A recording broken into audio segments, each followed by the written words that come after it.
ସେତେବେଳେ ଗୋଟେ ସମାଜରେ ଆସିବ ପରିବର୍ତ୍ତନ।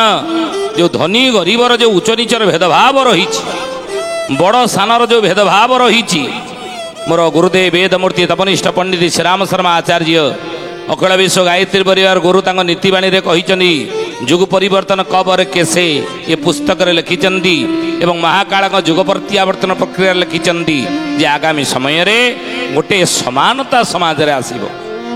ଯେଉଁ ଆଜି ଫରକ ରହିଛି, ଯେଉଁ ପାର୍ଥକ୍ୟ ରହିଛି, ମତଭେଦ ରହିଛି, ବାଛ ବିଚାର ରହିଛି, ମୁଁ ବଡ଼ ସିଏ ସାନ, ମୁଁ ବଡ଼ ଲୋକ ମୋ ଘରେ ବହୁତ ପଇସା ଅଛି, ସିଏ ଛୋଟ ଲୋକ ସେ ଗରିବ, ଏଇ ଯେଉଁ ଧନୀ ଗରିବର ଯେଉଁ ମତଭେଦ ରହିଛି, ଯେଉଁ ପାର୍ଥକ୍ୟ ରହିଛି, ସେଇଟା ଧୀରେ ଧୀରେ ଯେଉଁ ବାଛ ବିଚାର ରହିଛି, ଯେଉଁ ବାଛ ବିଚାର ରହିଛି ତାହା ଧୀରେ ଧୀରେ ସମାଜରୁ ଅପସରିଯିବ। ଧନ ଉପରେ, ଅର୍ଥ ଉପରେ, ଟଙ୍କା ଉପରେ ସମାଜର ବା ସରକାରଙ୍କର ତାପରେ ଅଧିକାର ରହିବ। କେହି ମନ ଇଚ୍ଛାରେ ନିଜ ଆୟ ଖର୍ଚ୍ଚ କରିପାରିବେ ନାହିଁ। ମୁଁ ଏତେ ଟଙ୍କା ରୋଜଗାର କରିଛି, ମୋ ଇଚ୍ଛା ହେଲା ଆଜି 20,000 ଟଙ୍କା ମୋ ପରିବାର ପାଇଁ ଖର୍ଚ୍ଚ କରି ବାହାଘରେ 50 ଲକ୍ଷ ଖର୍ଚ୍ଚ କରିଦେବି, ଝିଅ ବାହାଘରେ ହେଇପାରିବ ନାହିଁ। ସମାଜର ଗୋଟେ ଶୃଙ୍ଖଳା ରହିବ। ସରକାର ଗୋଟେ ଆଇନ ଆଣିବେ ଯେ ଏତିକି ଭିତରେ, ଏତିକି ସୀମିତ ଅର୍ଥ ଭିତରେ ଆପଣ ଏଇ ବାହାଘର ବ୍ରତଘର ହେଉ, ପୁନେଇ ପର୍ବ ହେଉ ବା ଘରର ବିଭିନ୍ନ ପ୍ରକାର ଆବଶ୍ୟକତା ତାକୁ ତ ଆପଣ ପୂରଣ କରିବେ। ଏତିକି ଅର୍ଥ ମ୍ୟାକ୍ସିମମ୍ ଏତିକିରେ ଆପଣ ଖର୍ଚ୍ଚ କରିବେ ଦିନକୁ, ଏଇ କାର୍ଯ୍ୟରେ ଏତିକି ଖର୍ଚ୍ଚ ହବ। ସମାଜରେ ଗୋଟେ ଶୃଙ୍ଖଳା ଆସିବ, ଆଇନ ସରକାର ଆଣିବେ। ମହାପୁରୁଷ ଲେଖିଛେ କଥା, ଜ୍ଞାନୀ ଗୁଡ଼ି ମଣ୍ଡଳୀ। ତେଣୁ ମହାପୁରୁଷ ସେଇଥିପାଇଁ ଲେଖିଲେ, ତଦନ୍ତେ ଧନିକ ଲୋକ ଧନୀ ମାନେ ମରିବେ, ଦୁଃଖ ପାଇବେ। ଆଗେ କୃଷି, ଦ୍ୱିତୀୟରେ ଧନୀ, ତୃତୀୟରେ କିଏ ନା ରାଜ ସେବାୟତ, ତାପରେ ମରିବେ ପଡ଼ିବ ଅତି ମଡ଼କ। ତୃତୀୟରେ ରାଜ ସେବାୟତ ପାଇବେ ଦୁଃଖ, ପ୍ରଥମେ ଚାଷୀ, ଦ୍ୱିତୀୟରେ ହେଉଛି ଧନୀ। ଆଲୋଚନା କରୁଥିଲେ କେମିତି ନା ଚାରି ଦିଗରେ ଚହଳ ପଡ଼ିବ, ଚାରି ଦିଗରେ ଚହଳ ପଡ଼ିବ, ଚିହ୍ନା ସଙ୍ଗେ ଆଦ୍ୟ ସମର ହେବ, ଚିହ୍ନା ସଙ୍ଗେ ଆଦ୍ୟ ସମର ହେବ। ତେଣୁ ହେ ଜ୍ଞାନୀ ଗୁଣୀ ମଣ୍ଡଳୀ, ଯୁଦ୍ଧର ଘନଘଟା ଲାଗି ରହିବ। ଏଇ ସମୟରେ ଆପଣମାନେ ଦେଖନ୍ତୁ, ଇଏ 24 ଠାରୁ 27 ଭିତରେ ଯୁଦ୍ଧର ଘନଘଟା ଲାଗି ରହିବ। ବୋଲି ମହାପୁରୁଷ ଅଚ୍ୟୁତାନନ୍ଦ ଜୀ କି କାହିଁକି ନା ଆପଣ ପଞ୍ଚଗ୍ରହ କୂଟ ପଡ଼ିବ 2024 ମସିହାରେ। 5ଟା ଗ୍ରହ ଗୋଟିଏ ରାଶିରେ ରହିବେ। ଆଉ ଯେତେବେଳେ କି ମୀନ ରାଶିରେ ଶନି ରହିଥିବେ, 24ରୁ 27 ମସିହା ଭିତରେ 13 ଦିନିଆ ପକ୍ଷ ଭୋଗ ହେଉଥିବ। ବାରମ୍ବାର ଏ କଥା ଆମେ କହୁଛେ। ଆଉ ସେ ସମୟରେ ମହାପୁରୁଷ କହୁଛନ୍ତି 13ଟା ମୁସଲମାନ କଣ୍ଟ୍ରି ସେତେବେଳେ ମିଶିଯିବେ। ବର୍ତ୍ତମାନ ଯେଉଁ ମିଶି ନାହାନ୍ତି, ଏକମତ ହେଇନାହାନ୍ତି, ସେହି ସମୟରେ 13ଟା ମୁସଲମାନ କଣ୍ଟ୍ରି ଏକ ହେବେ, ଏକତ୍ରିତ ହେଇଯିବେ। ତାଙ୍କ ଭିତରେ ଏ ଜ୍ଞାନୀଗୁଣୀ ମଣ୍ଡଳୀ ଶୋଧିଯାନି।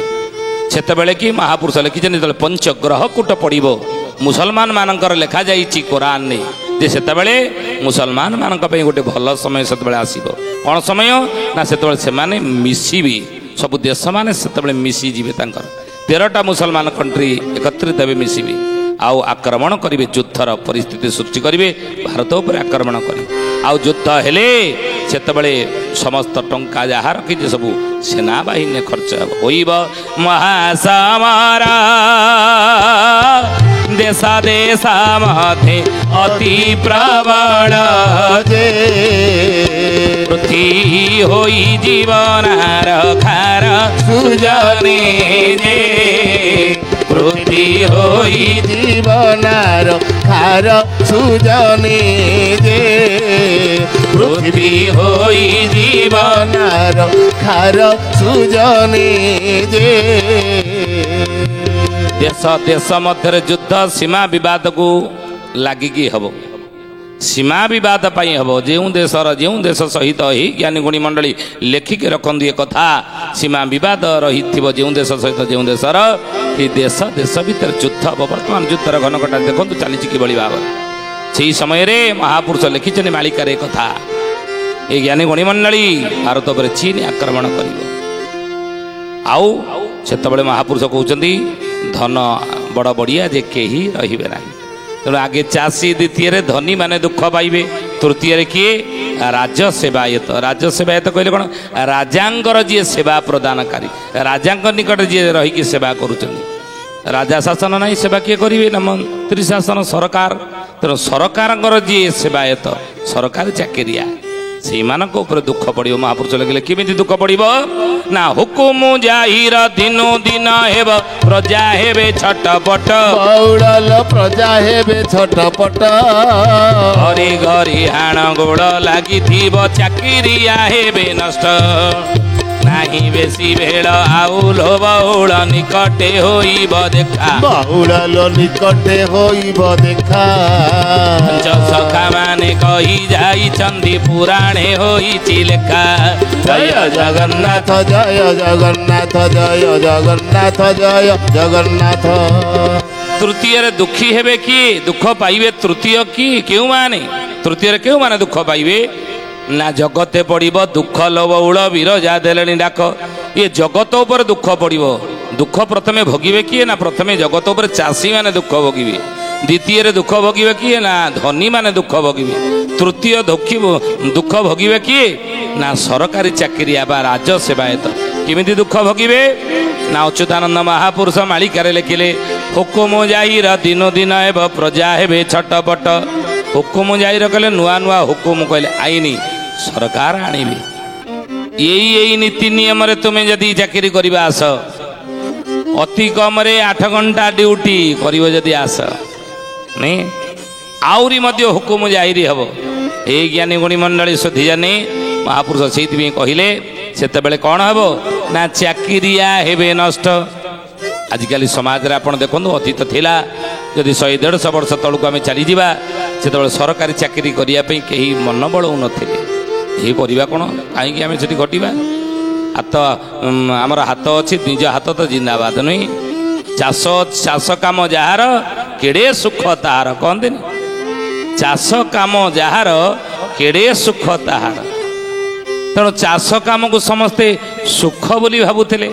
ଚାଷ ଯାହାର ଅଛି, ଯାହାର ଜମିବାଡ଼ି ଅଛି, ସେ ନିଜକୁ ସୁଖୀ ଭାବୁଥିଲେ, ନିଜକୁ ଧନୀ ଭାବୁଥିଲେ, ନିଜକୁ ସମ୍ମାନ ନିଜର ଅଛି ବୋଲି ଭାବୁଥିଲେ, ଉଚ୍ଚ ସମ୍ମାନ ସେମାନଙ୍କୁ ମିଳୁଥିଲା। ଆଜି ଆପଣ ଦେଖନ୍ତୁ, ଯେ ଚାଷୀ ଚାଷ କରୁଛି ତାକୁ ସମ୍ମାନ ମିଳୁଛି ନା। ଅତୀତରେ ଥିଲା ଝିଅ ବାହାଘର କରିବା ପାଇଁ ଯେତେବେଳେ ଦେଉଥିଲେ, ଝିଅକୁ ଦେବା ପାଇଁ ଆମେ ଚାହୁଁଥିଲେ, ଝିଅର ବାପ ସେ ଦେଖୁଥିଲା ଏ ପୁଅ ବାହାଘର କେତେ ମାଣେ ଜମି ଅଛି, କେତେ ମାଣେ ଜମି ଅଛି ତାଙ୍କର, ନା ନା ନା ହଁ 8-10 ମାଣ, ହଁ ଏଇ ଜମିଦାରିଆ ଘର, ଚାଷୀବନ୍ଦୀ ଘର, ବଡ଼ ଚାଷବାସ ସବୁ ଅଛି। ଏଇ 8-10ଟା ବଳଦ ବନ୍ଧା ହେଇଛି। ଆଗେ ଝିଅର ବାପା ଯାଉଥିଲା ଦେଖିବାକୁ ବର ଘରକୁ, ଯେତେବେଳେ ଦେଖୁଥିଲା କି ନାଇଁ ତାଙ୍କ ବାଡ଼ିରେ ବନ୍ଧା ହେଇଛି 4ଟା ବଳଦ ବନ୍ଧା ହେଇଛି, ବଡ଼ ବଡ଼ ବଳଦ ବନ୍ଧା ହେଇଛି, ନାଇଁ ଚାଷୀ ଘର, ଏଇଠି ମୁଁ ଝିଅ ଦେବି। ବଡ଼ ଚାଷୀ ହେଇଥିବ, କେତେ ମାଣ ଚାଷ ଜମି ନା ଏତିକି ମାଣ, ଏତିକି ଏକର। ତେଣୁ ସେତେବେଳେ ସେ ରାଜି ହେଇଯାଉଥିଲା। ଆଜି ଦେଖନ୍ତୁ, ଆଜି ଯାହାର ଚାଷ ଜମି ବହୁତ ଅଛି, କି ବଳଦ ତ ଆଜି ନାହାନ୍ତି ଆଉ ଚାଷ କରିବାକୁ। ତେଣୁ ଝିଅ ବାଲା କ'ଣ ଦେଖିକି ତାକୁ ଝିଅ ଦେବାକୁ ରାଜି ହେଉଛି? ନା ନା ନାଇଁ, ଚାଷବାସ ଆଜିକାଲି ଆଉ କିଏ କରୁଛି, ଏଠି ଝିଅ ଦେବିନି। ଏ ଜ୍ଞାନୀ ଗୁଣୀ ମଣ୍ଡଳୀ, ଚାଳ ଘର ବରଂ ତାର ହେଇଥାଉ, ଚାଷୀଟିଏ ଯଦି ଦୋତାଲା ବିଲ୍ଡିଂ କରିଛି, ଚାଷ କାମ ସେ କରୁଛି, ସେ ପୁଅ ବାପା ସାଙ୍ଗରେ ମିଶିକିରି, ସେଠି କନ୍ୟାର ବାପା ତା ଝିଅକୁ ଦେବ ନାହିଁ, ବାହା ଦେବ ନାହିଁ। ଆଜିର ପରିସ୍ଥିତିରେ ଦେବ ନା, ଚାଷ ଉଜୁଡ଼ି ଗଲେ ଆଉ ଦେବା।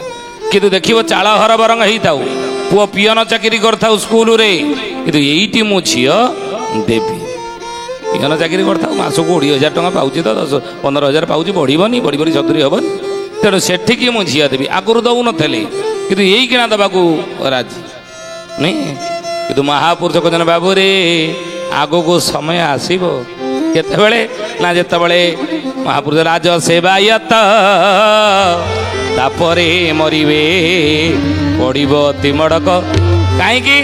ଚାକିରିଆ ମାନଙ୍କର ପାଳି ମରିବେ, ଦୁଃଖ ପଡ଼ିବ। କେମିତି ନା ହୁକୁମ ଜାହିରି, ନୂଆ ନୂଆ ହୁକୁମ ସରକାର ଆଣିବେ, ଆଇନ ଆଣିବେ ତାଙ୍କ ପାଇଁ। ସେ ଆଇନରେ ମାନେ ଚଳିପାରିବେ ନାହିଁ। ନାହିଁ ଲୋ ବୋପା, ଏତେ କଷ୍ଟ କରିକି କିଏ ଚାକିରି ବାକିରି କରିବ, ବେପାର ପଟା ବରଂ କରିକି ଚଳିବା ନାଇଁ। ଏଇଭଳି ଘଟଣା।